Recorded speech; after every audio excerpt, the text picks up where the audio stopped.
بسم اللہ الرحمن الرحیم۔ صحیح مسلم مقدمۃ الکتاب، حدیث نمبر 0۔ شروع سب سے زیادہ رحم کرنے والے، ہمیشہ مہربانی کرنے والے اللہ کے نام سے۔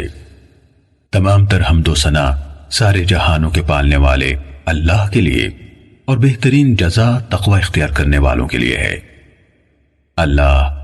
خاتم النبیین محمد صلی اللہ علیہ وآلہ وسلم پر اپنی رحمت نازل فرمائے اور تمام نبیوں اور رسولوں پر بھی۔ اس کے بعد اللہ آپ پر رحم فرمائے۔ بلا شبہ آپ نے اپنے پیدا کرنے والے کی توفیق سے یہ ذکر کیا ہے کہ آپ دین کے طریقوں اور احکام کے بارے میں رسول اللہ صلی اللہ علیہ وآلہ وسلم سے امت تک پہنچنے والی تمام احادیث کو ان کی منقولہ اسناد سمیت جاننا چاہتے ہیں، اور ان احادیث کو بھی جو ثواب اور عذاب، رغبت دلانے اور ڈرانے اور ان جیسی دوسری چیزوں کے بارے میں ہیں، اور اہل علم نے ایک دوسرے سے لیں اور پہنچائیں۔ اللہ آپ کی رہنمائی فرمائے۔ آپ چاہتے ہیں کہ یہ تمام احادیث شمار کر کے مجموعے کی شکل میں آپ کی دسترس میں لائی جائیں۔ آپ نے مجھ سے یہ مطالبہ کیا ہے کہ میں ان احادیث کو زیادہ تکرار کے بغیر آپ کے لیے ایک تعریف کی شکل میں ملخص کر دوں، کیونکہ آپ سمجھتے ہیں کہ یہ تکرار ان احادیث کو اچھی طرح سمجھنے اور ان سے استنباط کرنے میں آپ کے لیے رکاوٹ کا باعث بنے گا، جو کہ آپ کا اصل مقصد ہے۔ اللہ آپ کو عزت دے۔ آپ نے جس چیز کا مجھ سے مطالبہ کیا ہے، جب میں نے اس کے اور اس سے حاصل ہونے والے ثمرات کے بارے میں غور و فکر کی طرف رجوع کیا تو مجھے یقین ہو گیا کہ انشاءاللہ اس کے نتائج قابل تعریف اور فوائد یقینی ہوں گے۔ اور جب آپ نے مجھ سے اس کام کی زحمت اٹھانے کا مطالبہ کیا تو مجھے یقین ہو گیا کہ اگر مجھے اس کی توفیق ملی اور اللہ کی طرف سے اس کے مکمل ہونے کا فیصلہ ہوا تو پہلا شخص جسے دوسرے لوگوں سے قبل اس سے خاص طور پر فائدہ ہوگا وہ میں خود ہوں گا۔ اس کی وجوہات اتنی زیادہ ہیں کہ ان کا ذکر طوالت کا باعث ہوگا۔ البتہ اس کا خلاصہ یہ ہے کہ ان خصوصیات کے حامل کم احادیث کو محفوظ رکھنا اور ان میں اچھی طرح مہارت حاصل کرنا انسان کے لیے کثیر احادیث کو سنبھالنے کی نسبت زیادہ آسان ہے، خصوصاً عوام میں سے ایک ایسے شخص کے لیے جو اس وقت تک ان میں سے صحیح اور ضعیف کے بارے میں بھی امتیاز نہیں کر سکتا جب تک کوئی دوسرا اسے اس فرق سے آگاہ نہ کرے۔ جب معاملہ اسی طرح ہے جیسے ہم نے بیان کیا تو کم تعداد میں صحیح احادیث چن لینا کثیر تعداد میں ضعیف احادیث کو جمع کرنے سے کہیں بہتر ہے۔ یہ بات اپنی جگہ درست ہے کہ بہت سی احادیث کو اکٹھا کرنے اور مقرر احادیث کو جمع کرنے کے بھی کچھ فوائد ہیں، خصوصاً ان لوگوں کے لیے جنہیں اس علم میں کسی قدر شعور اور اسباب و علت کی معرفت سے نوازا گیا ہے۔ اللہ کی مشیت سے ایسا انسان ان خصوصیات کی وجہ سے جو اسے عطا کی گئی ہیں کثیر احادیث کے مجموعے سے فائدہ حاصل کر سکتا ہے، لیکن جہاں تک عوام الناس کا تعلق ہے جو شعور و معرفت رکھنے والے خواص سے مختلف ہیں، وہ کم احادیث کی معرفت سے بھی عاجز ہے، تو ان کے لیے کثیر احادیث کے حصول میں کوئی فائدہ نہیں۔ پھر آپ نے جس کتاب کا مطالبہ کیا، ہم انشاءاللہ اس التزام کے ساتھ اس کی تخریج مختلف پہلوؤں سے اس کی وضاحت اور تالیف کا آغاز کرتے ہیں، جس کا میں آپ کے سامنے ذکر کرنے لگا ہوں، اور وہ یہ ہے کہ ہم ان تمام احادیث کو لیں گے جو سنداً نبی اکرم صلی اللہ علیہ وآلہ وسلم سے بیان کی گئیں، اور تکرار کے بغیر انہیں 3 اقسام اور بیان کرنے والے لوگوں کے 3 طبقوں کے مطابق تقسیم کریں گے، الا یہ کہ کوئی ایسا مقام آ جائے جہاں کسی حدیث کو دوبارہ ذکر کیے بغیر چارہ نہ ہو، مثلاً اس میں کوئی معنی زیادہ ہو یا کوئی سند ایسی ہو جو کسی علت یا سبب کے بنا پر دوسری سند کے پہلو بپہلو آئی ہو، کیونکہ حدیث میں ایک زائد معنی جس کی ضرورت ہو ایک مکمل حدیث کے قائم مقام ہوتا ہے۔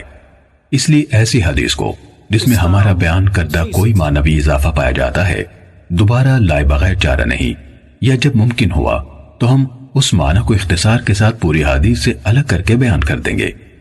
لیکن بسا اوقات اسے پوری حدیث سے الگ کرنا مشکل ہوتا ہے، اور جب اس کی گنجائش نہ ہو تو اسے اصل شکل میں دوبارہ بیان کرنا زیادہ محفوظ ہوتا ہے۔ البتہ جہاں ہمارے لیے اسے مکمل طور پر دہرانے سے بچنا ممکن ہوگا اور کامل شکل میں ہمیں اس کی ضرورت نہ ہوگی تو ہم انشاءاللہ اس سے اجتناب کریں گے۔ جہاں تک پہلی قسم کا تعلق ہے، اس میں ہم یہ کوشش کریں گے کہ انہی احادیث کو ترجیح دیں جو دوسری احادیث کی نسبت فنی خامیوں سے زیادہ محفوظ اور زیادہ پاک ہوں، یعنی ان کے ناقلین یعنی راوی نقل حدیث میں صحت اور ثقاہت رکھنے والے ہوں، ان کی روایت میں شدید اختلاف پایا جائے، نہ الفاظ و معنی کو بہت برے طریقے سے خلط ملط کیا گیا ہو، جس طرح کی بہت سے حدیث بیان کرنے والوں میں پایا گیا ہے، اور ان کی روایت میں یہ چیز واضح ہو چکی ہے۔ جب ہم اس قسم کے ثقہ لوگوں سے مرویات کا احاطہ کر لیں گے تو بعد ازیں ایسی روایات لائیں گے جن کی سندوں میں کوئی ایسے راوی موجود ہوں گے جو طبقہ اولا جیسے راویوں کے حفظ و اتقان سے متصف نہیں، لیکن وہ بھی انہی میں سے ہیں، چاہے ان صفات میں ان سے ذرا کم ہے جن کو ان سے مقدم رکھا گیا ہے، لیکن عفت، صدق اور علم سے شغف رکھنے جیسی صفات ان میں عام ہوں، جس طرح عطا بن صائب، یزید بن ابی زیاد، لیث بن ابی سلیم اور ان کی طرح کے دیگر حاملین آثار اور ناقلین اخبار ہیں۔ یہ حضرات اگرچہ اہل علم کے ہاں علم اور عفت جیسی صفات میں معروف ہیں،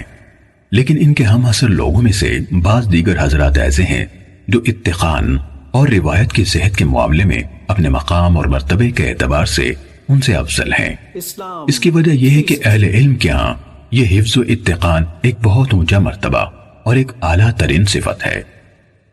آپ دیکھتے نہیں کہ ان تینوں حضرات یعنی عطا، یزید اور لیث جن کا ہم نے ابھی نام لیا، ان کا موازنہ حدیث کے حفظ و اتقان میں منصور بن معتمر، سلیمان اعمش اور اسماعیل بن ابی خالد سے کریں تو انہیں آپ ان حضرات سے خاصے فاصلے پر پائیں گے، یہ ان کے قریب بھی نہیں آ پاتے۔ ماہرین علم حدیث کو اس بارے میں کوئی شک نہیں کہ منصور، اعمش اور اسماعیل کے ہاں حفظ کی صحت اور حدیث بیان کرنے میں مہارت کی جو صفات فراواں اہل علم کو نظر آتی ہیں، ان کے نزدیک وہ عطا، یزید اور لیث کے ہاں اس طرح معروف نہیں۔ اگر آپ دیگر ہمسروں کے درمیان موازنہ کریں تو بھی یہی ماجرا سامنے آتا ہے۔ مثلا آپ ابن عون اور ایوب سختیانی کا موازنہ عوف بن ابی جمیلہ اور اشعث حمرانی سے کریں، یہ دونوں بھی اسی طرح حسن بصری اور ابن سیرین کے شاگرد ہیں جس طرح ابن عون اور ایوب ان کے شاگرد ہیں، لیکن ان دونوں اور ان دونوں کے درمیان کمال فضل اور صحت نقل کے اعتبار سے بہت بڑا فاصلہ پایا جاتا ہے۔ عوف اور اشعث بھی اگرچہ اہل علم کے ہاں صدق و امانت سے ہٹے ہوئے نہیں مانے جاتے، لیکن جہاں تک مرتبے کا تعلق ہے تو اہل علم کے ہاں حقیقت وہی ہے جو ہم نے بیان کی۔ ہم نے نام ذکر کر کے مثال اس لیے دی ہے تاکہ اس شخص کے لیے جو اہل علم کے ہاں حاملین حدیث کے درجے کے طریقے سے ناواقف ہے، یہ مثال ایسا واضح نشان ثابت ہو جس کے ذریعے سے وہ مکمل واقفیت حاصل کر لے اور اونچا درجہ رکھنے والے کو اس کے مرتبے سے گھٹائے اور نہ کم درجے والے کو اس کے مرتبے سے بڑھائے، ہر ایک کو اس کا حق دے اور اس کے مرتبے پر رکھے۔ حضرت عائشہ صدیقہ رضی اللہ تعالیٰ عنہ سے روایت بیان کی گئی، انہوں نے کہا ہمیں رسول اللہ صلی اللہ علیہ وآلہ وسلم نے حکم دیا تھا کہ ہم لوگوں کو ان کے مرتبوں پر رکھیں۔ اس کے ساتھ ہی اللہ کا حکم جو قرآن نے بیان فرمایا، ہر علم والے سے اوپر ایک علم رکھنے والا ہے۔ ہم احادیث رسول صلی اللہ علیہ وآلہ وسلم کو اپنی ذکر کردہ صورتوں کے مطابق تالیف کریں گے۔ جو احادیث ان لوگوں سے مروی ہیں جو تمام ماہرین علم حدیث یا ان میں سے اکثر کے نزدیک متہم ہیں، ہم ان کی روایت سے کوئی سروکار نہ رکھیں گے، جیسے عبداللہ بن مسور، ابو جعفر مدائنی، عمر بن خالد، عبد القدوس شامی، محمد بن سعید مسلوب، غیاث بن ابراہیم، سلیمان بن عمرو نخعی اور ان جیسے دیگر لوگوں کی مرویات سے بھی جن پر وضع احادیث اور روایات سازی کے الزامات ہیں۔ اسی طرح وہ لوگ جن کی مرویات کی غالب تعداد منکر اور غلط احادیث پر مشتمل ہے، ہم ان کی احادیث سے بھی احتراز کریں گے۔ کسی حدیث بیان کرنے والے کی منکر روایت کی نشانی یہ ہے کہ جب اس کی روایت کردہ حدیث کا دوسرے اصحاب حفظ اور مقبول محدثین کی روایت سے موازنہ کیا جائے تو وہ ان کی روایت کے مخالف ہو یا ان کے ساتھ موافق نہ ہو پائے۔ جب کسی کی اکثر مرویات اس طرح کی ہوں تو وہ متروک الحدیث ہوتا ہے، اس کی روایت غیر مقبول ہوتی ہیں، یعنی اجتہاد و استنباط کے لیے استعمال نہیں ہوتی۔ اس قسم کے راویان حدیث میں عبداللہ بن محرر، یحییٰ بن ابی انیسہ، جراح بن منہال ابو عطوف، عباد بن کثیر، حسین بن عبداللہ بن زبیرہ، عمر بن صہبان اور اس طرح کے دیگر منکر روایت بیان کرنے والے لوگ شامل ہیں۔ ہم ان کی روایت کا رخ نہیں کرتے، نہ ان روایات سے کوئی سروکار ہی رکھتے ہیں، کیونکہ حدیث میں متفرد راوی کی روایت قبول کرنے کے متعلق اہل علم کا معروف مذہب اور ان کا فیصلہ یہ ہے کہ اگر وہ راوی عام طور پر اہل علم و حفظ ثقات کی موافقت کرتا ہے اور اس نے گہرائی میں جا کر ان کی موافقت کی ہے، تو ایسی صورت میں اگر وہ متفرد کوئی ایسا اضافہ بیان کرتا ہے جو اس کے دوسرے ہم مکتبوں کے ہاں نہیں ہے، تو اس کا یہ اضافہ محدثین کے ہاں قبول کیا جائے گا۔ لیکن جس حدیث بیان کرنے والے کو آپ دیکھیں کہ وہ امام زہری جیسے جلیل القدر محدث سے روایت بیان کرتا ہے، جن کے کثیر تعداد میں ایسے شاگرد ہیں جو حفاظ حدیث ہیں، ان کی اور دوسرے محدثین کی روایت کے ماہر ہیں، یا وہ ہشام بن عروہ جیسے امام التابعین سے روایت کرتا ہے، ان دونوں کی احادیث تو اہل علم کے ہاں خوب پھیلی ہوئی ہیں، وہ سب ان کی روایت میں ایک دوسرے کے ساتھ اشتراک رکھتے ہیں، اور ان دونوں کی اکثر احادیث میں ان کے شاگرد ایک دوسرے سے متفق ہیں، اور یہ شخص ان دونوں یا ان میں سے کسی ایک سے متعدد ایسی حدیث روایت کرے جن میں ان کے شاگردوں میں سے اس کے ساتھ کوئی اور شریک نہیں، تو اس جیسے لوگوں سے اس قسم کی کوئی حدیث قبول کرنا جائز نہیں۔ اللہ ہی زیادہ جاننے والا ہے۔ ہم نے حدیث اور اصحاب حدیث یعنی محدثین کے طریقہ کار کا کچھ حصہ ہر اس شخص کی توجہ کے لیے جو ان کے راستے پر چلنا چاہتا ہے اور جسے اس کی توفیق نصیب ہوتی ہے تفصیل سے بیان کر دیا ہے۔ انشاءاللہ ہم اس طریقہ کار کی مزید شرح اور وضاحت کتاب کے ان مقامات پر کریں گے جہاں معلول حدیث یعنی جن میں کوئی خفیہ علت پائی جاتی ہے کا ذکر ہوگا، یعنی جب ہم وہاں پہنچیں گے جہاں اس موضوع کی شرح اور وضاحت کا مناسب موقع ہوگا انشاءاللہ تعالی۔ اس وضاحت کے بعد اللہ آپ پر رحم فرمائے۔ ہم یہ کہنا چاہتے ہیں کہ اگر ہم نے اپنے آپ کو محدث کے منصب پر فائز کرنے والے بہت سے لوگوں کی ضعیف احادیث اور منکر روایات کے بیان کو ترک کرنے جیسے معاملات میں جن کا التزام ان کے لیے لازم تھا غلط کاروائیاں نہ دیکھی ہوتی، اور اگر انہوں نے صحیح روایات کے بیان پر اکتفا کو ترک نہ کیا ہوتا جنہیں ان ثقہ راویوں نے بیان کیا جو صدق و امانت میں معروف ہے، وہ بھی ان کے اس اعتراف کے بعد کہ جو کچھ وہ سیدھے سادے کم عقل لوگوں کے سامنے بے پرواہی سے بیان کیے جا رہے ہیں اس کا اکثر حصہ غیر مقبول ہے، ان لوگوں سے نقل کیا گیا ہے جن سے لینے پر اہل علم راضی نہیں اور جن سے روایت کرنے کو بڑے بڑے ائمہ حدیث مثلا مالک بن انس، شعبہ بن حجاج، سفیان بن عیینہ، یحییٰ بن سعید قطان،